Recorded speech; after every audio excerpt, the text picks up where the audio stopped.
नमस्कार, मैं हूं दीपाली राणा। आप देख रहे हैं योर मनी और पर्सनल फाइनेंस से जुड़ा स्पेशल शो जो हम लाते हैं आपके लिए ताकि आपकी मदद कर सकें एक बेहतर फाइनेंशियल प्लानिंग करने में। हमारे एक्सपर्ट्स हर रोज मौजूद होते हैं हमारे इस शो में आपके पोर्टफोलियो को बेहतर बनाने में। तो कोई भी सवाल आपके पास है, इन्वेस्टमेंट से जुड़ा हुआ, शुरुआत करना चाहते हैं, गोल कैसे पूरा कर सकते हैं, कोई भी सवाल बेसिकली आपके मन में है तो आप हमें भेज सकते हैं। फेसबुक, ट्विटर पर ये शो लाइव जा रहा है। आप अपने क्वेश्चंस पोस्ट कर सकते हैं, #AskAwaz लिखकर वॉच भी कर सकते हैं ये शो। ईमेल है yourmoney@nwt.com, व्हाट्सएप है 7045220000। हम सभी प्लेटफॉर्म से क्वेश्चंस को पिक करते हैं इस शो में। आज हमारे साथ है फिनफिक्स रिसर्च और एनालिटिक्स की फाउंडर प्रबलीन वाजपेयी। प्रबलीन नमस्कार, स्वागत है आपका। और क्वेरीज लें उससे पहले बात करेंगे आज फैक्टर इन्वेस्टिंग और ट्रेडिशनल इन्वेस्टिंग के बारे में। बेसिकली एक बिहेवियर है कंज्यूमर्स का, लेकिन दोनों में डिफरेंस क्या होता है, कौन सा आइडियल है, ये सब बातें प्रबलीन से समझते हैं। तो प्रबलीन बताइए फैक्टर इन्वेस्टिंग और ट्रेडिशनल इन्वेस्टिंग के बारे में। नमस्कार दीपाली जी। फैक्टर इन्वेस्टिंग को अगर हम म्यूचुअल फंड्स के पर्सपेक्टिव से समझना चाहते हैं तो हमें थोड़ा सा पहले पैसिव इन्वेस्टिंग को टच अपॉन करना होगा। एंड हम इंडिया में देखते हैं दैट पैसिव इन्वेस्टिंग काफी इंक्रीज हुई है, जहां पे हमारे पास एक इंडेक्स होता है और ज्यादातर जितने हम प्रोमिनेंट इंडेक्स को जानते हैं वो हमारे मार्केट कैप बेस्ड इंडेक्स होते हैं, जहां पे जितनी बड़ी कंपनी होती है उसका उतना बड़ा वेटेज होता है इंडेक्स में। और जैसे जैसे पैसिव्स का राइज हुआ है, हम एक इंक्रीजिंग डिबेट भी देख रहे हैं कि पैसिव इन्वेस्टिंग और एक्टिव इन्वेस्टिंग के बीच में। एक्टिव इन्वेस्टिंग में हमारे फंड मैनेजर्स अपने क्वालिटेटिव और क्वांटिटेटिव फैक्टर्स को लगा के अपने एक स्टॉक्स पोर्टफोलियो का सिलेक्शन के थ्रू चुनाव करते हैं और बेंचमार्क को बीट करने की कोशिश करते हैं। जब हम फैक्टर इन्वेस्टिंग की बात करते हैं तो it's like a marriage between the two, और इसमें दोनों के कुछ कुछ गुण होते हैं। पैसिव इन्वेस्टिंग का ही एक हिस्सा है, पर कहीं ना कहीं इसमें एक हल्का सा टिल्ट एक्टिव इन्वेस्टिंग का भी है दीपाली जी। एंड इसको मैं आपको थोड़ा एक्सप्लेन और करती हूँ। फैक्टर इन्वेस्टिंग में हम कुछ स्पेसिफिक फैक्टर्स होते हैं, जैसे मोमेंटम हो गया, वैल्यू हो गया, क्वालिटी हो गई, इन पे हम इन फिल्टर्स को अप्लाई करते हैं और फिर हमारे इंडेक्स का कंस्ट्रक्शन होता है। सो अगर हम एक रेगुलर निफ्टी 100 इंडेक्स की बात करें तो एक लार्ज कैप इंडेक्स है। अगर वहीं पे हम एक वैल्यू का फिल्टर ऐड कर देंगे, इस फैक्टर को जोड़ देंगे, तो वहां पे उन स्टॉक्स का और उन कंपनीज का चुनाव होगा जहां पे हमें वैल्यू दिखाई देती है। सो ये निफ्टी के द्वारा बनाए हुए इंडिया में बहुत सारे इंडस्ट्रीज हैं जो फैक्टर इन्वेस्टिंग के बेसिस पे बने हैं, और काफी सारी ऑलरेडी स्कीम्स हैं जो फैक्टर इन्वेस्टिंग वाले इंडिसेस को फॉलो करती हैं। वैसे करीबन 34 स्ट्रैटेजिक इंडेक्सेस हैं निफ्टी के, बट उसमें से करीबन हमारे पास 15-16 हैं जो फैक्टर इन्वेस्टिंग को कवर करते हैं।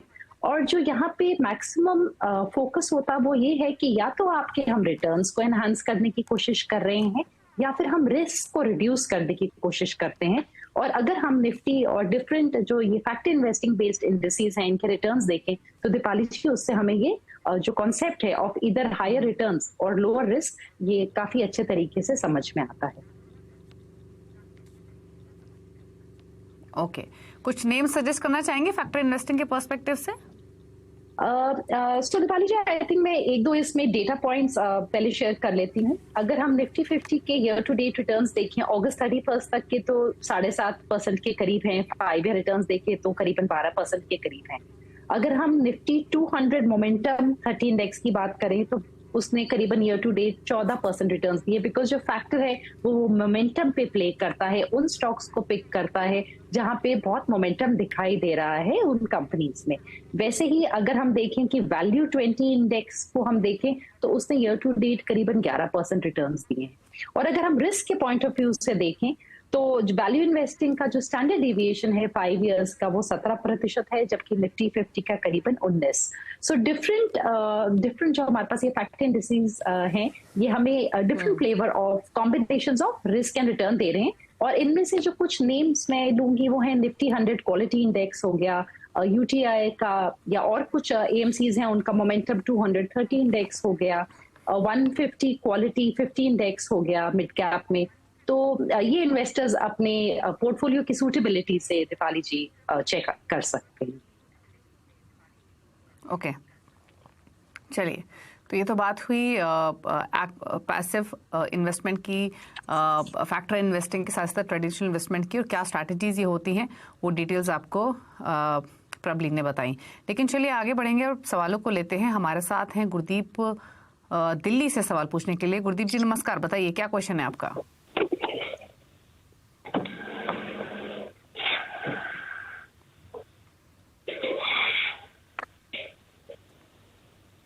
गुरदीप अपना सवाल पूछिए प्लीज।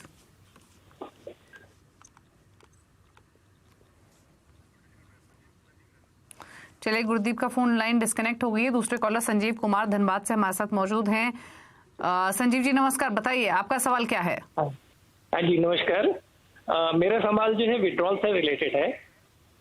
तो एक्चुअली मेरा कॉर्पस जो है म्यूचुअल फंड में मैं इन्वेस्टेड हूँ 2018 से। तो अभी मेरा कॉर्पस हो गया है 74 लाख के करीब। तो मैडम मैं जानना चाह रहा था कि इसका जो विड्रॉल मेरे को करना है तो मैं उसको किस तरह से विड्रॉल करूं कि मेरा ये कॉर्पस ज्यादा समय तक जो है बना रहे। ओके। और आपके जो फिलहाल पोर्टफोलियो है जी बताइए। जी मैं ये कहना चाह रहा था कि जैसे मेरा मिड कैप में भी है और थोड़ा बहुत जो है बैलेंस एडवांटेज फंड में भी है और ये लार्ज कैप फंड इसमें है। तो मैं सोचता हूँ कि सबसे पहले मैं जो है बैलेंस एडवांटेज फंड से पैसे निकालूं और बाकी मिड कैप से सबसे लास्ट में निकालूं तो मेरा कॉर्पस ज्यादा दिन चलेगा। ओके, पूछ लेते हैं क्या सजेशन देती हैं। तो फिलहाल इनके जो पोर्टफोलियो की वैल्यू है वो 74 लाख के आसपास की है प्रबलीन। और फ्लेक्सी कैप, ब्लू चिप, यहाँ सब जगह इन्होंने इन्वेस्टमेंट की हुई है। 20,000 के SIP को लेकर सलाह भी लेना चाहते हैं। तो मल्टीपल क्वेश्चन है इनके, क्या सजेशन रहेगा इनके लिए? दीपाली जी, जो संजीव जी की मेरे ख्याल से रिटायरमेंट के लिए अपनी इनकम को एनहांस करना चाहते हैं। इन्होंने करीबन अभी जो एक अपना फिगर दिया था वो 40,000 रुपए महीने के निकालने के पॉइंट ऑफ व्यू से दिया था। इनके पास जो 74 लाख का कॉर्पस है, इसको अब SWP के तरीके से समझने के दो हम अप्रोचेस लेते हैं। 74 लाख एक डिसेंट रकम है। अगर आज से ही आप 40,000 रुपए महीना निकालना शुरू कर देंगे तो आपका पोर्टफोलियो जल्दी एग्जॉस्ट हो जाएगा। हम इसको नहीं चला पाएंगे अगर हम इन्फ्लेशन को फैक्टर इन करते हैं। सो दीपाली जी, यहाँ पे जो कैच है वो ये है कि आज जो आप रकम सेट कर रहे हैं कि आपने उसको इवेंचुअली आपको इंक्रीज करने की जरूरत पड़ेगी। बिकॉज अगर हम रिटायरमेंट 20 साल में मान लें कि इनको 20 साल बाद कितना इनका खर्चा हो रहा होगा, तो यही 40,000 जो आज है उसकी जो परचेजिंग पावर के पॉइंट ऑफ व्यू से 1 लाख निकालने की रिक्वायरमेंट हो जाएगी सेम 40,000 के लिए। तो ये अगर स्टैंडर्ड अगर एक फ्लैट अमाउंट लेके चलते हैं कि मुझे आज भी 40 चाहिए और मुझे 15 साल बाद भी 40 चाहिए, तो इनके पास पैसे बच जाएंगे इस कॉर्पस में से। अगर हम 11% का बड़ा कंजर्वेटिव एक पोर्टफोलियो का रिटर्न लेके चलें और एक फ्लैट रेट लेके चले जहां पे ये सिर्फ 40,000 आज भी निकाल रहे हैं और 15 साल बाद भी 40,000 ही महीने के निकालेंगे। बट इन रियलिटी क्योंकि हमें इन्फ्लेशन को बीट करने की रिक्वायरमेंट है, तो मेरी ये सलाह होगी संजीव जी से कि अभी इनके पास पेंशन भी आएगी जो इनने मेंशन की है, तो अभी थोड़ा जितना अवॉइडेबल हो उतना ही, मतलब थोड़ा अमाउंट ही निकालें। डेफिनेटली जो इन्होंने सोचा है कि मिड कैप को रखना है, मिड कैप को आप लास्ट के लिए रखिए, उसको ग्रो होने दीजिए। आप एक डेकेड वाइज बकेट बना सकते हैं। फर्स्ट डेकेड ऑफ रिटायरमेंट में आप मिड कैप को मत टच करिए, पर आप हाइब्रिड के साथ साथ मुझे लगता है अपने ब्लू चिप और फ्लेक्सी कैप से भी थोड़ा थोड़ा निकाल सकते हैं, ताकि अगर कभी मार्केट से एकदम से ड्रॉप हो तब आपका जो हाइब्रिड या बैलेंस्ड एडवांटेज कैटेगरी है वो थोड़ा पोर्टफोलियो को पकड़ेगी भी। तो मेरे ख्याल से 40-30-30 का प्रोपोर्शन रख सकते हैं तीन कैटेगरीज में से, या फिर 50 एंड 50 का रख सकते हैं। एंड अभी अपनी जो विड्रॉल है उसको जितना सीमित रख सकते हैं उतना रखिए, ताकि लंबे से लंबे समय तक चले। एंड जो ये इन्फ्लेशन वाला एक पॉइंट है दीपाली जी, ये डेफिनेटली वो समझ के चले और उसी हिसाब से अपने जो विड्रॉल है उसको सेट करें। ओके, अगले कॉलर से बात करेंगे। सचिन है कोल्हापुर महाराष्ट्र से। सचिन नमस्कार, बताइए क्या सवाल है आपका? नमस्कार मैडम, मैंने मेरा पोर्टफोलियो शेयर किया है आपकी ओवर मनी पे। मेरा जो मंथली SIP चल रहा है दैट इज 13,000 पर मंथ, और मेरे 4 फंड्स है जिसमें कि ICICI ब्लू चिप इक्विटी है, axis long term equity fund है, एक्सिस मिड कैप फंड है और कोटक मल्टी कैप फंड है मैडम। सो मेरा जो टारगेट है that is 1.2 CR in next 14 years. Okay मेरा गोल है मैडम 1.2 CR इन नेक्स्ट तो 14 आपका ओके 14 इयर्स में 1.25 करोड़ का टारगेट है। 7.5 लाख की पोर्टफोलियो की वैल्यू है। 13,000 की इनकी एसआईपी चल रही है। और जो इनका पोर्टफोलियो आप देखेंगे तो axis long term equity, ICC prudential blue chip, Kotak multi cap, Axis mid cap, ये फंड्स इनके पास मौजूद है, जहां पर 2,000 से लेकर 5,000 की एसआईपी ये कर रहे हैं। क्या सजेशन इनके पोर्टफोलियो और इनके गोल पर प्रवीण? दीपाली जी 30,000 रुपीज की अभी जो अपनी एसआईपी कर रहे हैं और जो इनका ऑलरेडी अपना कॉर्पस इन्हें जनरेट कर जो इनका पोर्टफोलियो वैल्यू है, उन दोनों को मिला के ये शॉर्टफॉल होगा इनके गोल में करीबन 85 लाख। अगर हम 11% के पोर्टफोलियो रिटर्न्स के साथ कैलकुलेट करें तो अगले 14 साल में सॉरी ये जनरेट कर पाएंगे। थोड़ा सा स्टेप अप करने की जरूरत है, या तो इस 13,000 की एसआईपी पे एक मंथली स्टेप अप कर ले 10% का, या फिर एक 9,000 की इनको एडिशनल एसआईपी करने की रिक्वायरमेंट है। दोनों में से कोई एक चीज, या तो हर साल अपना 10% का स्टेप अप करते रहें, उसके साथ ही अपना गोल अचीव कर पाएंगे। इनके जो फंड्स हैं वो large cap, flexi cap, ELSS, ये तीनों ही बहुत ज्यादा लार्ज कैप ओरिएंटेड है। एक सिर्फ मिड कैप फंड है जिसमें 2,000 है। सो ओवरऑल अगर हम पोर्टफोलियो को देखें तो 68 to 70% लार्ज कैप में है, करीबन 25 से 27% मिड कैप में है और थोड़ा ही अमाउंट 4-4.5% स्मॉल कैप में है। 14 साल का होराइजन है। मेरी सलाह होगी थोड़ा मिड कैप और स्मॉल कैप की तरफ एलोकेशन बढ़ा सकते हैं और सिर्फ एसआईपी के माध्यम से करें। और अगर स्टेप अप को चूज कर सकते हैं अगर एक साथ अभी 9,000 की एडिशनल एसआईपी नहीं कर सकते। ओके चलिए, तो ये स्ट्रैटेजी आपको दी गई है। फिलहाल जो इन्वेस्टमेंट कर रहे हैं उससे 85 लाख का एक्यूमुलेशन कर लेंगे, 9,000 की एडिशनल एसआईपी करेंगे तो गोल को हासिल कर लेंगे। रही बात आपके गोल की, तो अगर आप इमीडिएटली 9,000 नहीं बढ़ा सकते तो धीरे धीरे बढ़ाइए, हर साल बढ़ाइए और अपने गोल को आप हासिल कर लेंगे।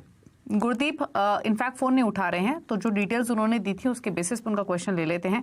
35 इयर्स इनकी एज है। फिलहाल ये 37,750 की मंथली एसआईपी कर रहे हैं। जो टोटल कॉर्पस है इनके पास mutual fund plus stock investment का, वो 25 लाख के आसपास का है। सालाना 10% का स्टेप अप एसआईपी ये करते हैं और 55 इयर्स में रिटायरमेंट की प्लानिंग कर रहे हैं, यानी यहाँ से आफ्टर 20 इयर्स। जानना चाहते हैं क्या इस जो इन्वेस्टमेंट्स है इससे अपने टारगेट को हासिल कर लेंगे क्या? पीपीएफ, ईसॉप्स में भी इनकी इन्वेस्टमेंट्स हैं। पोर्टफोलियो देखेंगे तो छोटा पोर्टफोलियो है। पराग पारिक फ्लेक्सी कैप में 18,000 रुपये महीना, एचडीएफसी स्मॉल कैप में 10,000 रुपये महीना, पीजे मीडिया मिड कैप अपॉर्चुनिटीज में 7,500 रुपये महीना और एक्सिस स्मॉल कैप में 2,000 रुपये महीना डाल रहे हैं। गोल्स इनके काफी सारे हैं। 10 साल में प्रॉपर्टी के लिए 70 लाख, 15 साल में बच्चे की पढ़ाई के लिए 1 करोड़, 18 साल में दूसरे बच्चे की पढ़ाई के लिए 1 करोड़, 20 साल में रिटायरमेंट के लिए 4 करोड़ और 25 साल में बच्चों की शादी के लिए 1 करोड़। क्या सजेशन इनके गोल पर? जी दीपाली जी, इनके पास ऑलरेडी एक 25 लाख का एक्यूमुलेटेड कॉर्पस है। अगर हम उसको एक तरफ कर दें तो 10 साल में करीबन 70 लाख, उससे वो अपनी जो प्रॉपर्टी का जो उनका गोल है वो पहला गोल उसी से कवर हो जाता है उनका। उसके बाद जो इनके रिमेनिंग 4 गोल्स हैं उसमें अगर हम आखिरी गोल को ले लें, उसको अगर हम उनके पीपीएफ से जोड़ लें, पब्लिक प्रोविडेंट फंड से अगर ये पूरी कंट्रीब्यूशन कर रहे हैं 1.5 लाख की, तो ये बल्कि 1 करोड़ से ज्यादा ही आने वाले सालों में अपने बच्चों की मैरिज के लिए एक्यूमुलेट कर लेंगे।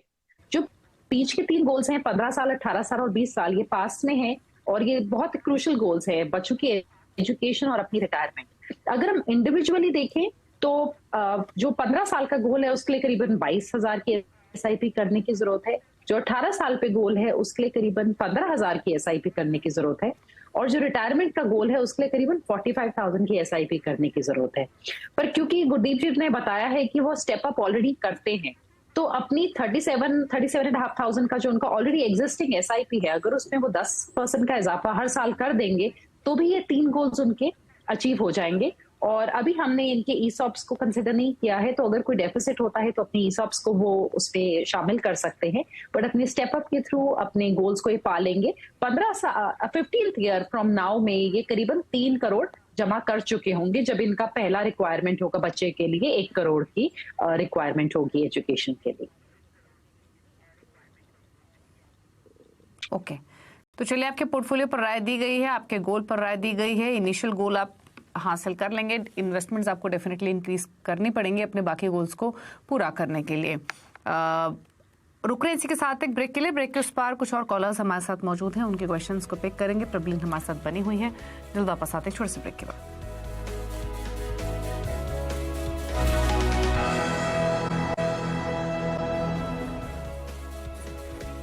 आप देख रहे हैं योर मनी। प्रबलीन वाजपेयी हमारे साथ मौजूद है। क्वेरीज को आंसर करने के लिए एक सवाल लेंगे। धनराज ने भेजा है। धनराज सूर्यवंशी ने 43 इयर्स इनकी एज है। फिलहाल 18,000 की एसआईपी कर रहे हैं और जो टोटल पोर्टफोलियो की वैल्यू है वो 23 लाख है। 10 इयर्स में 50 लाख, 17 इयर्स में 2 करोड़ का टारगेट है। पोर्टफोलियो देखें तो इनके पास है 6 फंड्स।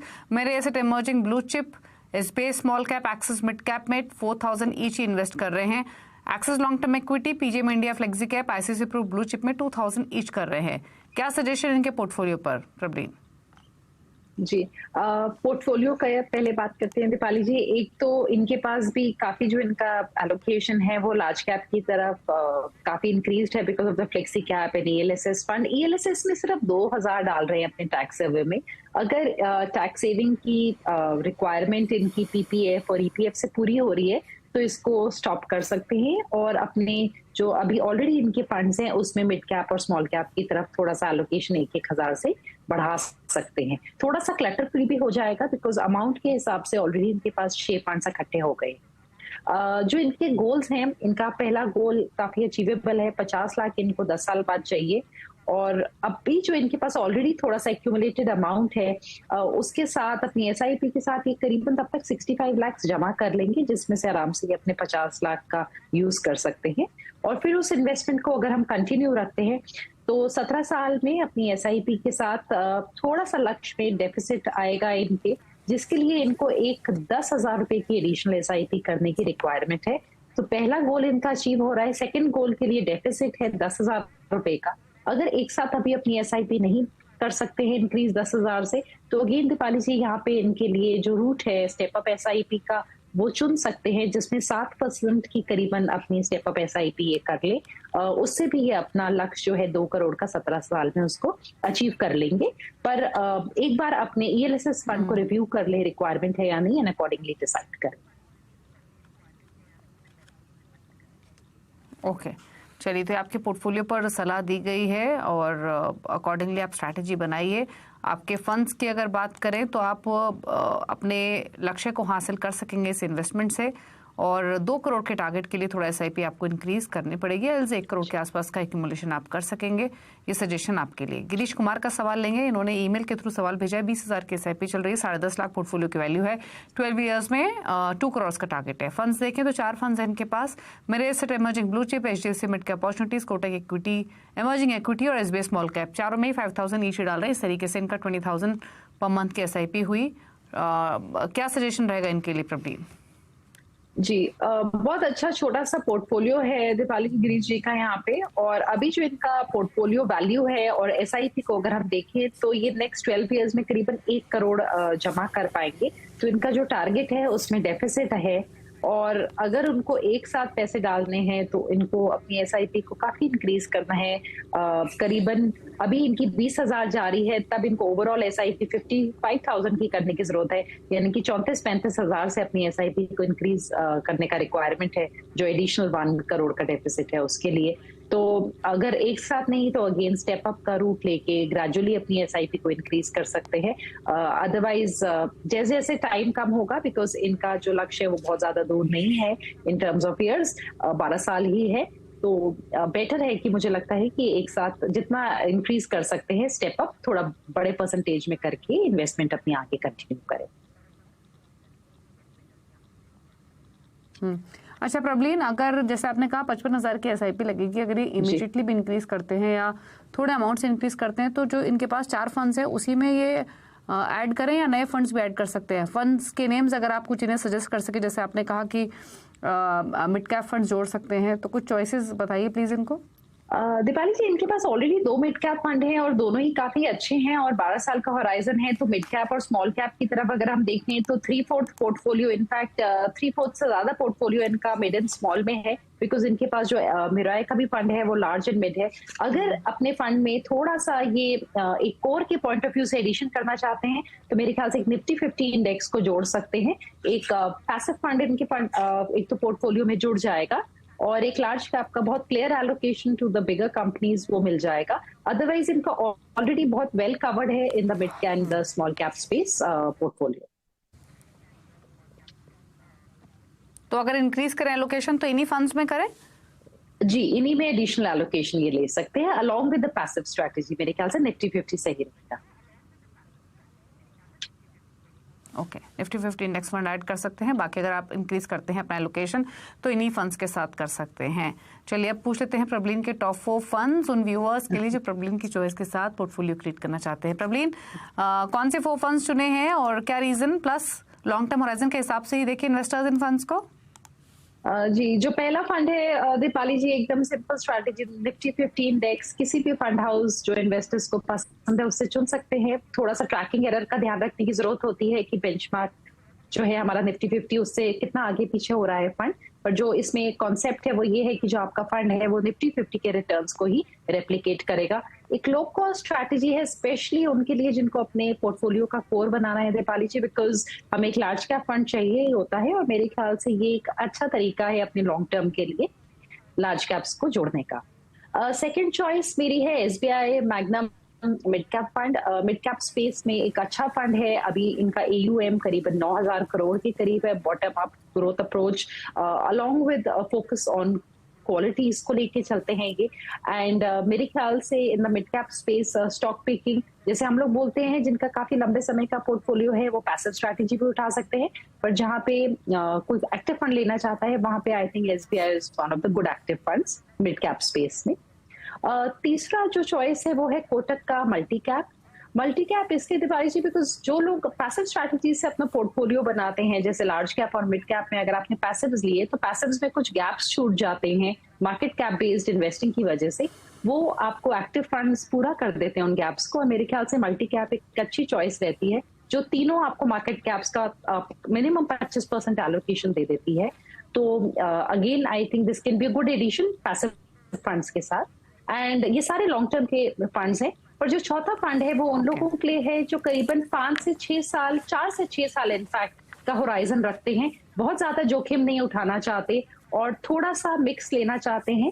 तो वहां पे है मिराई एसिड हाइब्रिड इक्विटी जो एक एग्रेसिव हाइब्रिड फंड है। करीबन 65% हमेशा ही इक्विटी में होगा, बट बाकी वो थोड़ा डेट फिक्स्ड इनकम में और इक्विटी में अपने हिसाब से मार्केट्स के हिसाब से एलोकेट कर सकते हैं। सो आई थिंक स्लाइटली जो हम मीडियम टर्म होराइजन है उसके लिए उस फंड को देख सकते हैं। तो ये है प्रबलीन के top 4 funds. Logic plus time horizon क्या होना चाहिए इन फंड्स में प्रबलीन ने आपको एक्सप्लेन किया। Nifty 50 index fund, Kotak multi cap, SBI magnum mid cap और मेरे एसेट हाइब्रिड इक्विटी फंड। चलिए शुक्रिया प्रबलीन आने के लिए शो में और सभी क्वेरीज को आंसर करने के लिए, साथ ही अपने टॉप 4 फंड्स भी बताने के लिए। इसी के साथ एक ब्रेक के बाद भी खबरें जारी है CNBC आवाज पर। नमस्कार।